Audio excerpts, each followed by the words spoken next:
आज नियाली ब्लॉक रे प्रथम मंडी उद्घाटन है। ये हूँ बिलासुनी सोसाइटी मंडी एवं सिठाड़ चाषी सिठाड़ सोसाइटी चाषी ये पंजीकृत कर ये खरीफ धान पंजीकृत होता चाषी मानकर धान को एठारे किणा जीव आ मंडीर व्यवस्था को मु अनुधान कली। मंडी व्यवस्था ठीक ठाक अच्छी।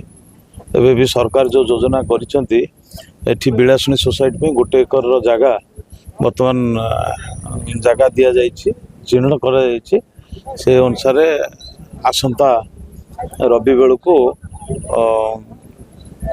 से मंडी पई सब सेड फेड जो तैयारी हम सेटा निश्चित भाव में हो। कोल्ड स्टोर भी योजना रही। कोल्ड स्टोर हम तेणु बिलासुनी जो सोसाइटी अच्छी भल सोसाइटी एठी प्रायतः कौन चाषी मानकर केबे अभियोग आसीनी। तेणु जदि किसी अभियोग आसे कि चाषी मानकर किसी असुविधा सुविधा हुए तेणु से आम कहीचु से आमको जोगाजोग करंतु कि जिलापाल को भी जोगाजोग करेंगे। एठू 25,000 क्विंटाल टार्गेट रखा जाइछि। ताठरो अधिक जदि धान आसे ताहले आमे भी जिलापाल कही एटी व्यवस्था करूँ जमी समस्त धान चाषी सुरखुरी दे पारे।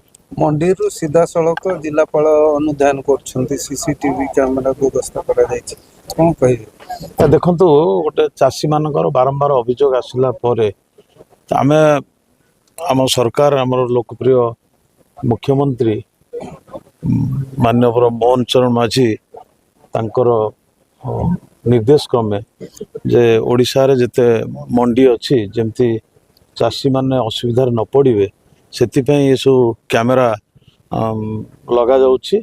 तो जहाँ फल कि जिलापाल सेठू अनुधान करें कहार असुविधा कौन है आउ स्वच्छ दुर्नीतिमुक्त एवं सीधा चलक चाषी मानकर लाभ पे ये सब जिनस करा ना विलंब कौन है मु तो कहीपरि किंतु कहार धान रहा समस्त धान कर जहाँ पंजीकृत जहाँ सरकार नियम अच्छी से नियम अनुसार